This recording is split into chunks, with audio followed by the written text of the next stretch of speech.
The message came on a cold Tuesday morning in December. Deep in the outer reaches of the solar system, a small listening station orbited Neptune. The station had been built 30 years ago with one purpose: to listen for signals from other worlds. For 3 decades, it had heard nothing but the empty static of space, until today. Commander Linda Morrison was drinking her 3rd cup of coffee when the alarm went off. She nearly dropped her mug as she rushed to the main console. The screen showed something that made her heart stop. A signal. A real signal. Not random noise, but a structured, repeating pattern that could only mean one thing. Someone out there was trying to talk to them. It took the station's computers 6 hours to decode the message. When Linda finally read the translation, she had to sit down. The message was an invitation. An invitation to a peace summit hosted by something called the Galactic Council. According to the message, 12 spacefaring species had been watching humanity for the past 50 years. They had decided that humans were ready to join the galactic community. Linda sent the message to Earth immediately. Within hours, the whole planet knew. Humanity was not alone in the universe. The United Nations held an emergency meeting that lasted for days. Every nation wanted to be part of the delegation. Every leader wanted their voice heard. In the end, they agreed on a small team of 4 people who would represent all of humanity. Ambassador Samuel Price was chosen to lead the delegation. He was 62 years old with gray hair and kind eyes.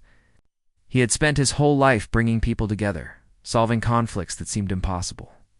He had helped end 3 wars and negotiated peace between enemies who had hated each other for generations. If anyone could make a good first impression on alien species, it was Samuel. Dr. Catherine Bell was the 2nd member of the team. She was a xenobiologist, a scientist who studied the possibility of alien life. She had spent 20 years imagining what other species might look like, how they might think, what they might value. Now she would finally get to meet them in person. Catherine was 45 years old, with red hair that she always kept tied back in a practical ponytail. She was nervous and excited in equal measure. Captain Henry Cole commanded the starship that would carry them to the meeting. The Endeavour was humanity's finest vessel, equipped with the newest engines and the best technology Earth could build. Henry was a calm and steady man of 50 years. He had flown missions to Mars, to the asteroid belt, and to the moons of Jupiter. But nothing had prepared him for this journey. Lieutenant Maria Santos completed the team. She was the head of security, responsible for keeping the delegation safe. Maria was 38 years old, with dark hair and sharp eyes that missed nothing. She had served in the military for 15 years before joining the space program. Some people thought it was strange to bring a soldier on a peace mission. Maria thought it would be strange not to. The Endeavour launched from Earth's orbit on a bright January morning. Millions of people watched the broadcast as the ship fired its engines and began the long journey to Vareth Prime, the neutral station where the summit would be held. The trip would take 3 weeks. During those 3 weeks, Samuel studied everything humanity knew about the Galactic Council. The information was limited. The invitation had included basic facts about the 12-member species, but not much detail. The dominant race was called the Volanthi. They were described as tall, peaceful beings who had not fought a war in over 3,000 years. The Council itself had maintained galactic peace for nearly 10,000 years. They sound civilized. Samuel said to Catherine one evening as they reviewed the files together in the ship's small conference room, "No wars in 3,000 years. That's impressive." Catherine nodded, but her expression was thoughtful. It makes you wonder, doesn't it? How they achieved that. What made them so peaceful? Maybe they're just more evolved than us, Samuel suggested. Maybe, Catherine agreed. Or maybe they never had a reason to fight in the first place. Samuel did not understand what she meant at the time. He would understand soon enough. As the Endeavour traveled through the darkness between stars, the crew fell into a routine. Henry ran drills and checked systems. Maria reviewed security, protocols, and studied the layout of Vareth Prime. Catherine prepared questions for the alien scientists she hoped to meet. Samuel practiced his opening speech over and over, trying to find the perfect words to introduce humanity to the galaxy. On the 15th day of the journey, something strange happened. The Endeavor's sensors detected another ship. It was small, probably a scout or messenger vessel. When the alien ship saw the Endeavor, it changed course immediately. It accelerated to maximum speed and fled in the opposite direction. "That was odd," Henry remarked from the captain's chair. "Maybe they're just surprised to see us," Maria suggested. "We are the new species, after all." "Maybe," Henry agreed. But he felt uneasy, and he did not know why. The Endeavor continued on its journey. More ships appeared on sensors as they approached the Varith system. Each time, the other vessels moved away quickly. Some of them seemed to be actively avoiding the human ship. Henry reported this to Samuel, who frowned but had no explanation. "Perhaps it's a cultural thing," Samuel guessed. "Maybe they're giving us space as a sign of respect." Maria was not so sure. She had seen people avoid things before. Usually, they avoided things they were afraid of. But that made no sense. Why would anyone be afraid of them? On the 20th day, the Endeavor entered the Varith system. The main station came into view on the screens, and everyone on the bridge fell silent. Varith Prime was enormous. It was easily 10 times larger than any structure humanity had ever built. Thousands of ships of every shape and size orbited around it, docking and departing in a constant flow of traffic. "It's beautiful," Catherine whispered. "It's intimidating," Maria added. Samuel took a deep breath. This was it. The moment humanity had dreamed about for centuries. First contact with alien civilizations. A chance to join a galactic community. A chance to prove that humans belonged among the stars. "Take us in, Captain," Samuel said. "Let's go meet our neighbors." Henry nodded and guided the Endeavor toward the massive station. As they approached, the other ships continued to give them a wide berth. The docking coordinator, an alien named Prelate Scython, assigned them a berth far from the main traffic areas. His voice sounded nervous through the communication. System Samuel tried to ignore the growing feeling of unease in his stomach. Everything would be fine. They were here to make peace, to build friendships, to start a new chapter in human history. What could possibly go wrong? The Endeavor settled into its assigned dock with a gentle thump. The engines powered down. The airlock cycled. Samuel straightened his formal uniform and prepared to step out onto an alien space station for the first time in human history. He had no idea that he was about to become the most terrifying thing the Galactic Council had ever seen. The airlock door slid open with a soft hiss. Samuel Price stepped onto Varith Prime and into a new chapter of human history. The air smelled strange, like copper and flowers mixed together. The lighting was softer than Earth's standard, the slight purple tint that made everything look dreamlike. A group of aliens waited for them at the end of the docking corridor. Samuel recognized them as Velanthi from the briefing files. They were tall and thin, easily 7 feet in height, with shimmering scales that changed color as they moved. Their faces had no noses, just 2 small slits above wide, lipless mouths. 4 large eyes sat in a row across their foreheads, each one blinking independently. The lead Velanthi stepped forward. His scales were shifting rapidly between blue and yellow, a pattern that Samuel could not interpret. The alien extended one long 3-fingered hand in what seemed like a greeting gesture. "I am Prelate Scython," the alien said. A small device on his chest translated his words into English with only a slight delay. "Welcome to Varith Prime, human delegation. The Council awaits your presence. Please, follow me." Samuel shook the offered hand gently. The Velanthi's skin was cool and smooth, like polished stone. "Thank you, Prelate. We are honored to be here." Scython's scales flickered to a pale green. "Yes, honored. Of course.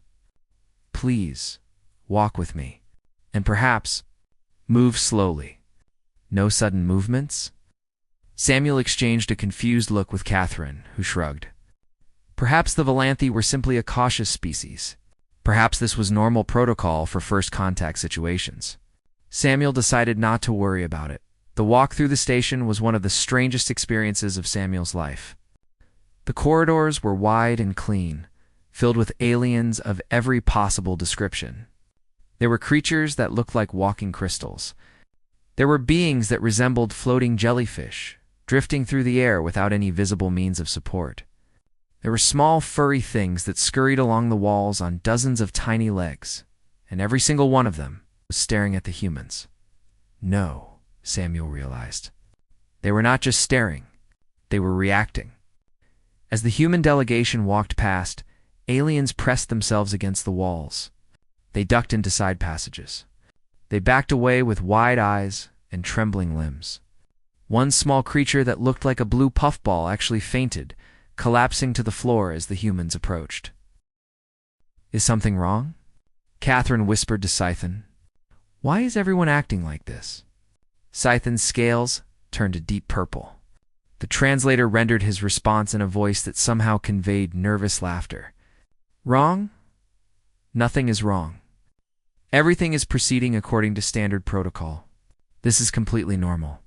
Entirely expected behavior." Maria leaned close to Samuel. "He's lying," she muttered. "I've interrogated enough people to know when someone is lying. He's terrified." "Of what?" Samuel whispered back. "Of us, apparently." Samuel wanted to dismiss the idea as ridiculous. They were diplomats, not monsters. They had come in peace, with open hands and good intentions. Why would anyone be afraid of them? The answer began to reveal itself as they continued through the station.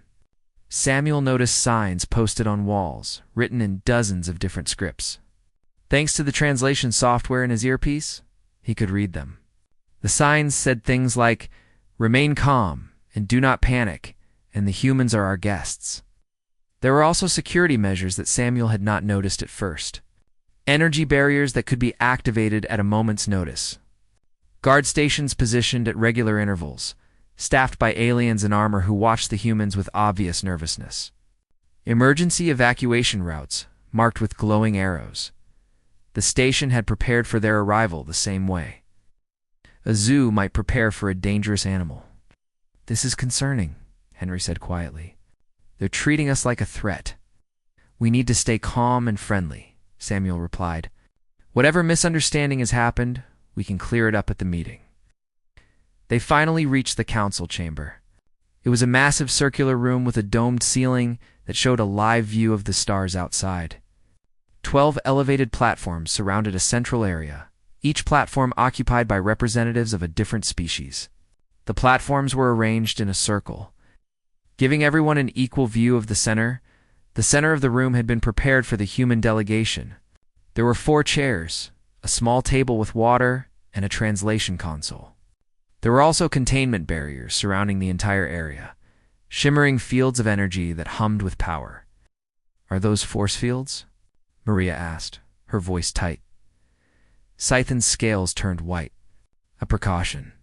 Merely a precaution. For everyone's safety? Please, take your seats. The High Chancellor will address you shortly." Samuel led his team to the designated area. He sat down with as much dignity as he could manage, while surrounded by force fields and watched by hundreds of alien eyes. Catherine sat beside him, her face pale but determined.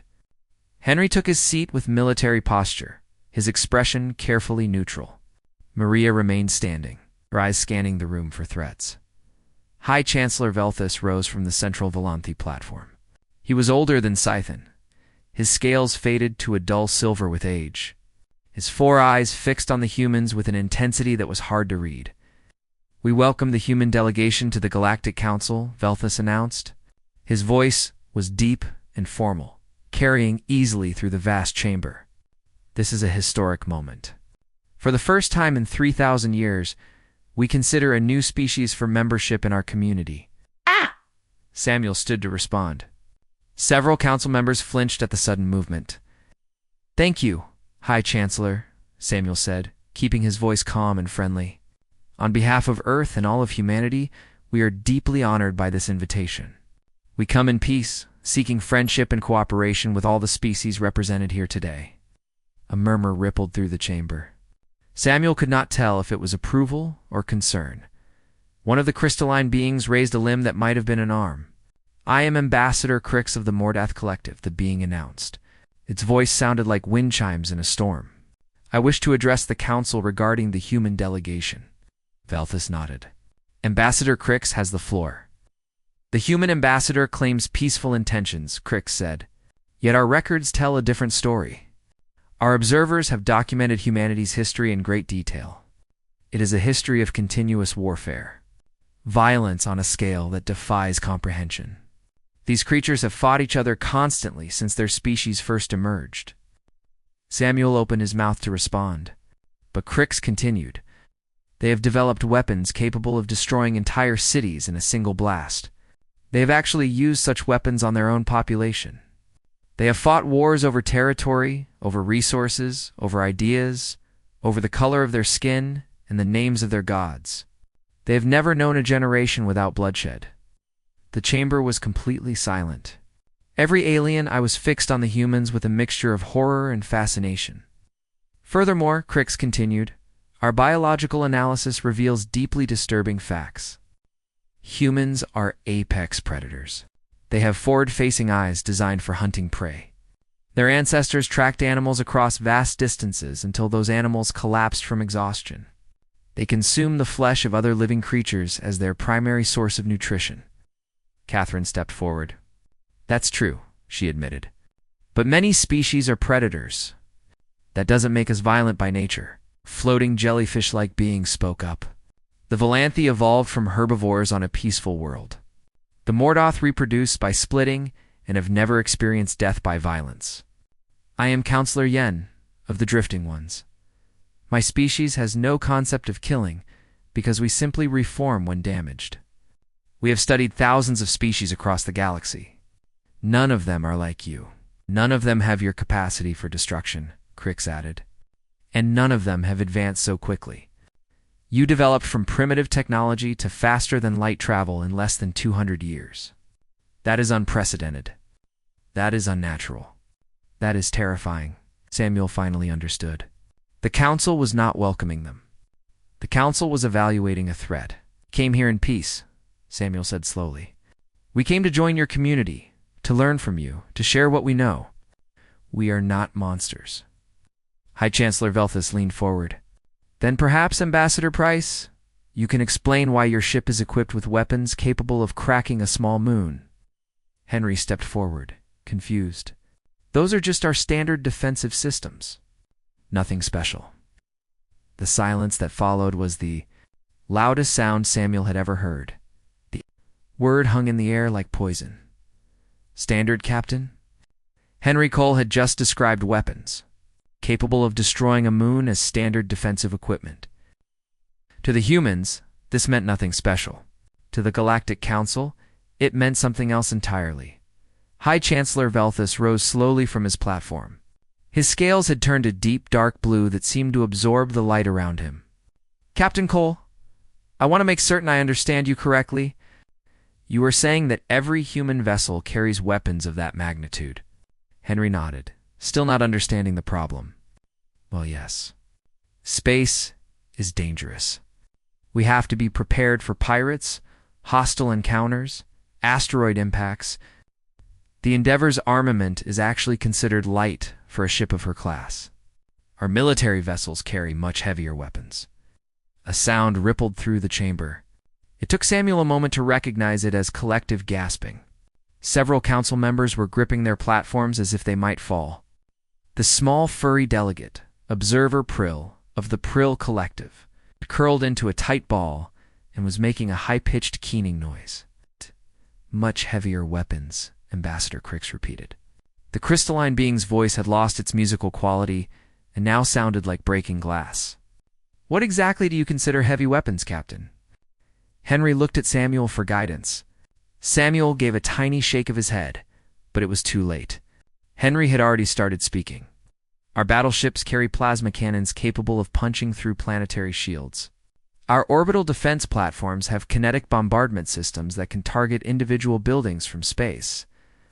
And our strategic reserves include antimatter warheads that could sterilize a planet's surface. He paused, finally noticing the horror on every alien face.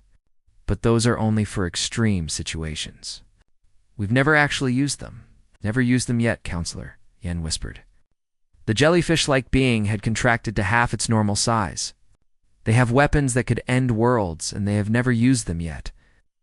Maria stepped forward, her military instincts telling her to take control of the situation. Perhaps we should clarify something. The weapons Captain Cole described exist as deterrents. They prevent conflict by making the cost of war too high. Humanity has used this strategy for over a century. We call it mutually assured destruction. She meant this to be reassuring. It was not. You threaten each other with extinction, High Chancellor Veltha said slowly. As a method of keeping peace. It works, Maria said defensively. It is insane, Observer Prill squeaked from within its ball of fur. Completely, utterly, absolutely insane. The council chamber erupted into chaos. Delegates were speaking over each other in a dozen languages, their translators struggling to keep up. Some were demanding that the humans be removed immediately. Others were calling for the station to be evacuated. A few were simply frozen in place, their minds apparently unable to process what they had heard. High Chancellor Velthus raised his arms and released a sound that cut through the noise like a blade. Silence fell instantly. We will take a recess, Velthus announced. The human delegation will remain in the reception area while the council deliberates. Guards, please escort our guests. Samuel wanted to protest, to explain, to somehow fix this disaster. But the force fields around them had intensified, and armed guards were already approaching. There was nothing to do but follow them out of the chamber. The reception area was a comfortable room with soft furniture and a window overlooking the station's central hub. It was also, Samuel noticed, reinforced with multiple layers of security barriers. They were guests, but they were also prisoners. What just happened? Catherine asked, sinking into a chair. Her face was pale, her hands trembling slightly. I think we scared them, Maria said.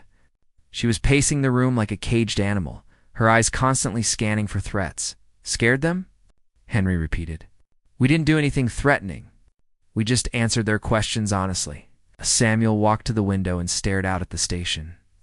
Thousands of aliens were going about their daily lives out there, completely unaware of the drama unfolding in the council chamber.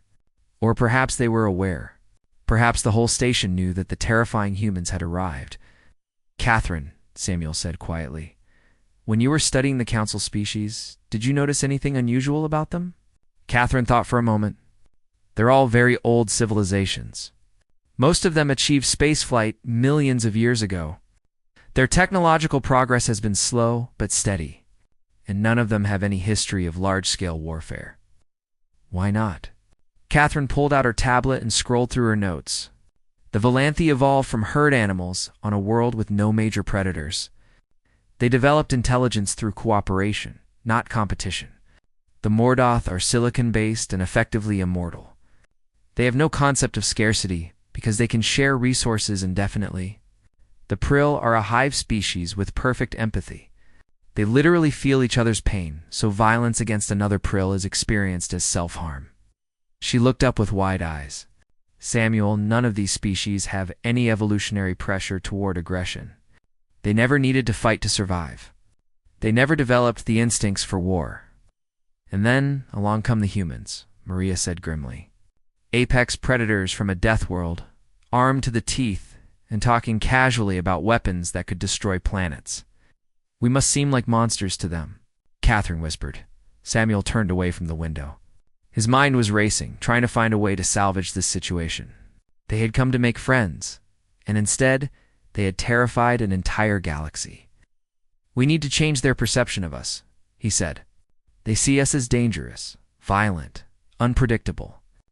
We need to show them the other side of humanity. What other side? Henry asked.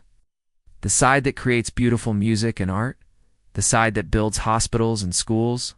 The side that runs into burning buildings to save strangers? Samuel began pacing, his diplomat's mind finally finding traction. Yes, we have a violent history. Yes, we evolved as predators. But we also evolved empathy, compassion, love. We are capable of incredible kindness alongside our capacity for destruction. How do we prove that to them? Maria asked. Before Samuel could answer, the door opened. Prelate Sithon entered, accompanied by 2 guards. His scales were cycling through colors rapidly, a sign of extreme stress. "The council has reached a preliminary decision," Scythen announced. His voice was carefully controlled, but there was a tremor beneath the words. "They are willing to continue the dialogue, but they have conditions." "What conditions?" Samuel asked. "First, your ship must be moved to a quarantine zone on the far side of the station. Second, you must submit to comprehensive biological and psychological evaluation. Third, you must provide complete access to your historical and cultural databases." Scython paused, his scales settling into a dull gray. "And fourth, you must explain in detail how a species so obviously designed for violence has managed to survive long enough to develop spaceflight without destroying itself." Samuel felt a small spark of hope. They were still willing to talk. "That was something. We accept the conditions," Samuel said. "And I promise you, prelate, by the time we're done, you will understand that humanity is much more than its capacity for violence." Scythen's scales flickered briefly to a hopeful blue before returning to gray. "I hope you are right, Ambassador. For all our sakes, I truly hope you are right." The evaluations began the next morning. Teams of alien scientists arrived at the human quarters, carrying devices that hummed and beeped as they scanned everything in sight. They took blood samples from each team member, measured brain activity, analyzed genetic code, and asked thousands of questions about human biology. Catherine found herself spending hours with a Velanthi scientist named Dr. Senna. The alien was fascinated by human physiology in a way that was both flattering and unsettling. "Healing capabilities are remarkable," Dr. Senna said, examining the results of Catherine's blood work. "When you are injured, your body automatically repairs the damage. Cuts close themselves. Bones reform. Even damaged organs can regenerate to some degree. That's our immune system," Catherine explained. "All humans have it." Dr. Senna's scales turned a pale pink, which Catherine had learned indicated amazement. "Among the council's species, only the drifting ones have comparable regeneration, and they achieve it through completely different mechanisms. Your species is remarkably resilient." "It had to be," Catherine said. "Earth is a challenging environment. Predators, diseases, natural disasters. Humans who couldn't survive these things didn't pass on their genes." "Your planet sounds terrifying," Dr. Senna admitted. Catherine smiled. "We call it home." Meanwhile, Samuel was meeting with a group of council historians who wanted to understand human culture. He had spent the entire night preparing a presentation that would show humanity in its best light. "You asked how we survived our violent tendencies?" Samuel began. "The answer is that we learned to channel those tendencies in positive directions. Yes, we developed weapons, but we also developed medicine, art, philosophy, law. We created systems to manage our worst impulses and encourage our best ones." He activated a holographic display showing images from Earth's history. The council members watched in silence as pictures flowed past: the pyramids of Egypt, the libraries of ancient Greece, the Renaissance paintings, the moon landing, the International Space Station. "Humans are not just warriors," Samuel continued. "We are builders. We are dreamers. We are artists and scientists and explorers. Every terrible thing we have done was matched by something beautiful. For every war we fought, we also wrote symphonies. For every weapon we created, we also discovered cures for diseases." Ambassador Crix leaned forward, crystalline facets catching the light.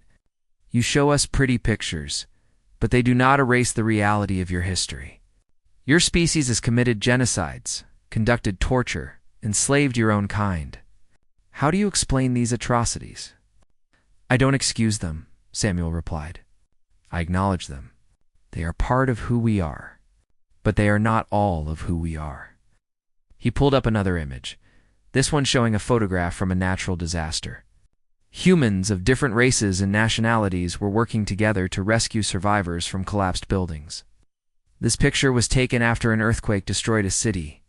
Within hours, humans from around the world sent help. Doctors traveled thousands of miles to treat strangers. Engineers worked without sleep to find survivors. Ordinary people donated money, supplies, time, Not because they had to, but because they wanted to. Because seeing another being suffer caused them pain. Empathy, Observer Prill said softly. The small furry being had uncurled slightly, dark eyes fixed on the image. You feel the suffering of others. Yes, Samuel confirmed. It's built into our biology, just like our predator instincts. We feel pain when others hurt. We feel joy when others succeed. Our capacity for violence is balanced by our capacity for compassion. Counselor Yen drifted closer, translucent body pulsing with soft light. You claim to feel the pain of others, yet you still cause tremendous suffering. How is this possible? Samuel sighed. It was a fair question, and he did not have a perfect answer. Empathy is not automatic. It has to be cultivated, practiced, chosen. Throughout our history, we have found ways to dehumanize our enemies, to see them as other, as less worthy of compassion. Our greatest crimes happened when we forgot that our enemies were people too, and you have learned from these crimes. Hi, Chancellor, Velthus asked. He had been listening in silence, his ancient eyes giving nothing away. We tried to, Samuel said honestly. We don't always succeed, but every generation does better than the last. 1,000 years ago, slavery was common on Earth. Today it is universally condemned. 500 years ago, we burned people alive for their religious beliefs. Today, we celebrate religious diversity. 100 years ago, we nearly destroyed ourselves with nuclear weapons. Today, we use nuclear power to light our cities and fuel our starships. He spread his hands. We are not perfect. We may never be perfect. But we are trying. We are always trying to be better than we were. The room was quiet. Samuel could not tell if he was succeeding or failing. Back in the medical wing, Maria was demonstrating human combat capabilities for a nervous group of security officers. They had asked to see what humans were capable of in a fight, and Maria had reluctantly agreed. This is called boxing, she said, striking a practice dummy with controlled force. The dummy, designed to withstand impacts from heavy machinery, rocked backward.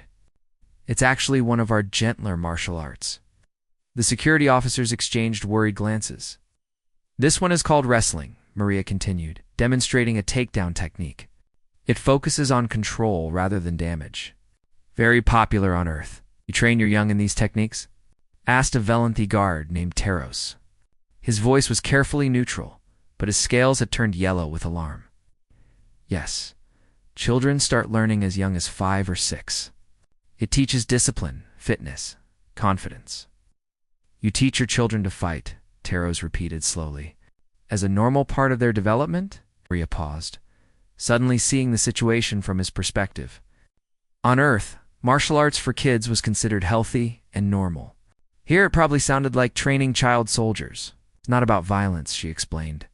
It's about self-control. Learning to fight actually makes most humans less likely to fight in real situations. We learn that violence has consequences, that it hurts, that it should be avoided when possible. Teros considered this.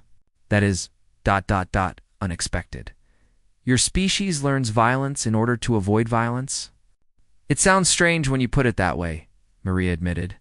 But yes, we believe that understanding something makes it easier to control. Our warriors train for war so that they can keep the peace.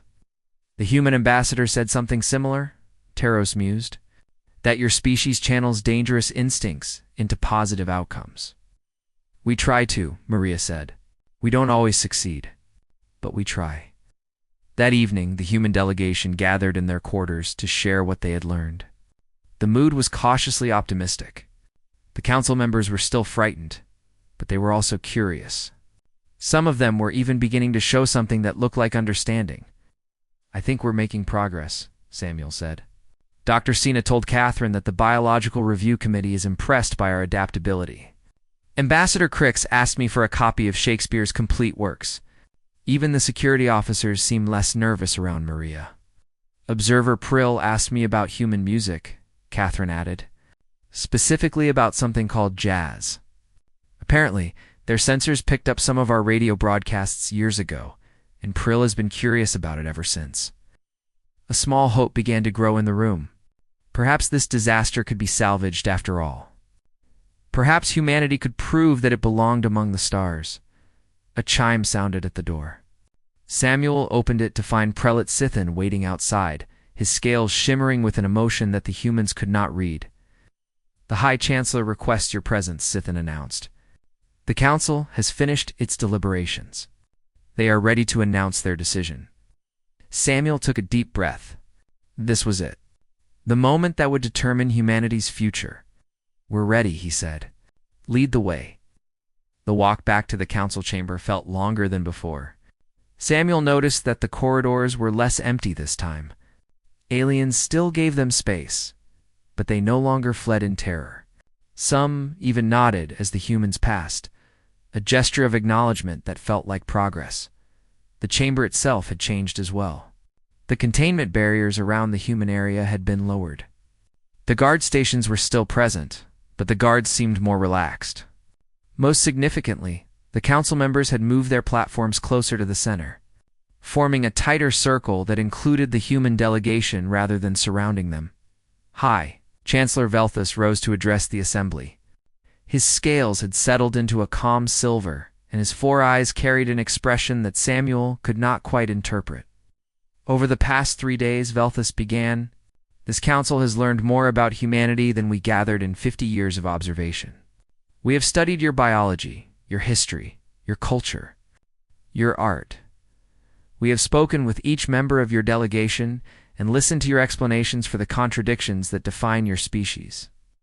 The chamber was completely silent. Samuel felt Catherine's hand brush against his, a small gesture of support.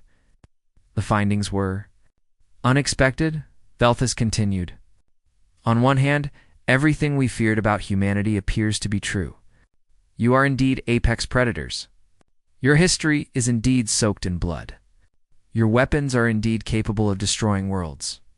By every measure we use to evaluate species, humanity should be too dangerous to admit into our community." Samuel's heart sank. They had tried so hard, and it had not been enough. "On the other hand," Velthos said, and his voice softened, "we also found something we did not expect. Ambassador Price showed us evidence of your capacity for compassion, creativity, and growth. Dr. Bell taught Dr. Senna about your remarkable resilience and your dedication to healing. Lieutenant Santos demonstrated to our security forces that your warriors train not to destroy, but to protect. And Captain Cole explained how even your most terrible weapons exist primarily as deterrents against violence." Observer Prill uncurled from its ball and floated forward. The small, furry being had been one of the most frightened council members at the start. Now its dark eyes were bright with something that looked like wonder. "I spent yesterday listening to human music," Prill announced in its high, soft voice. "Jazz, the humans call it.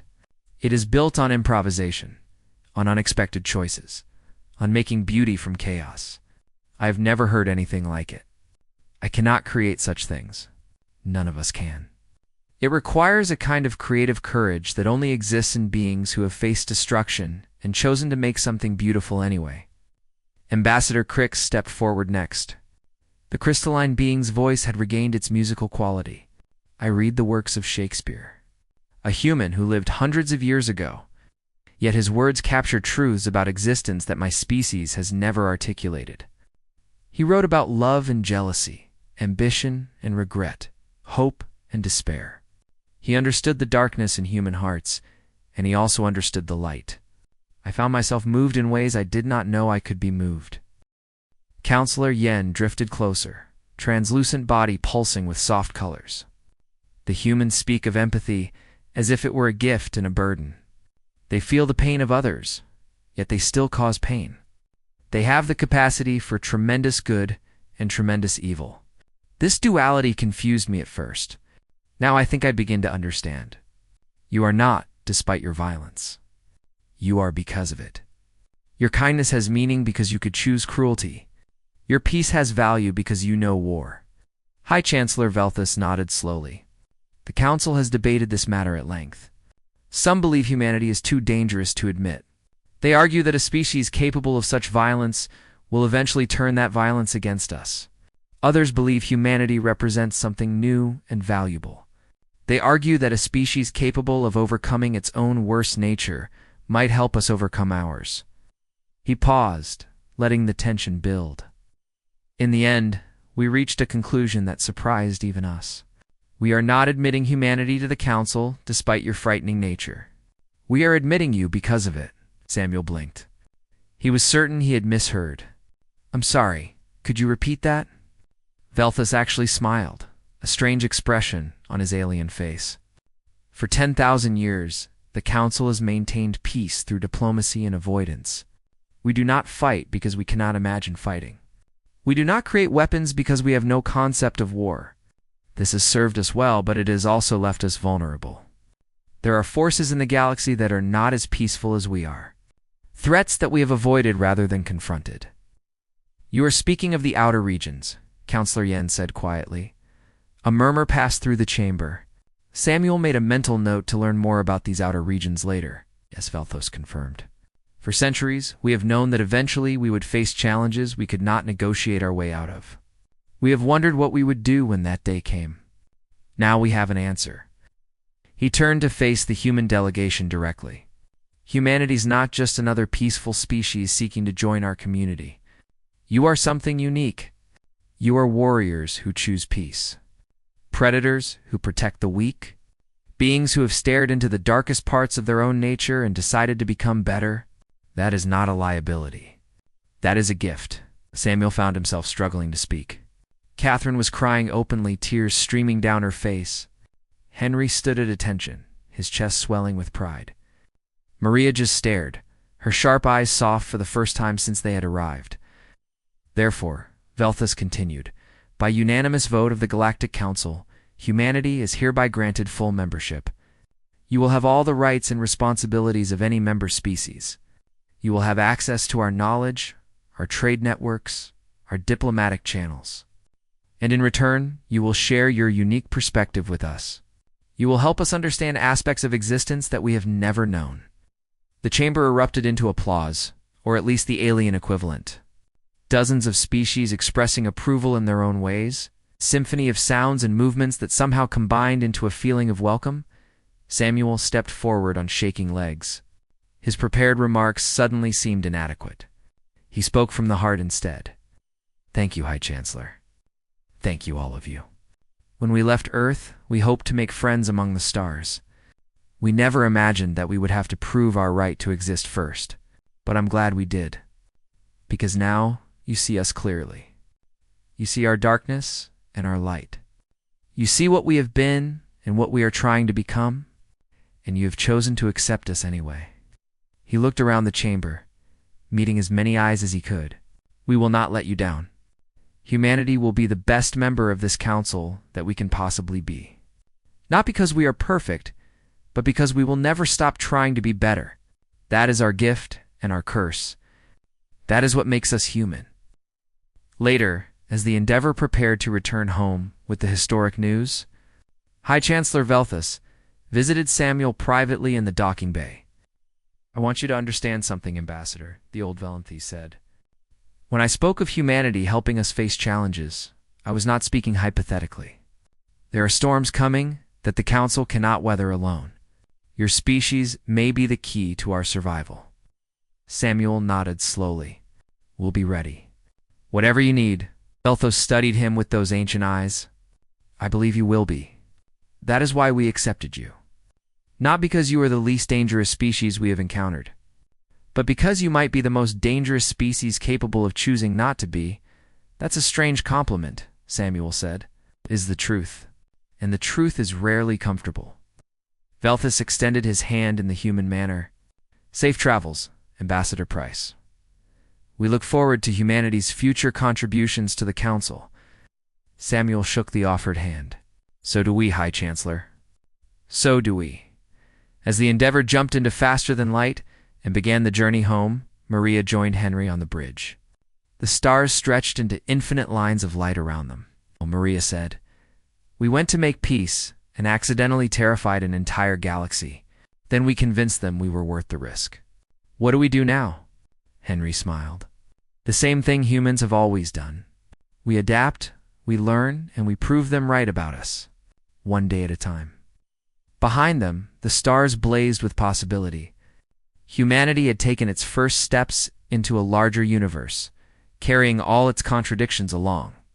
They were predators and protectors, warriors and artists, capable of great destruction and greater compassion.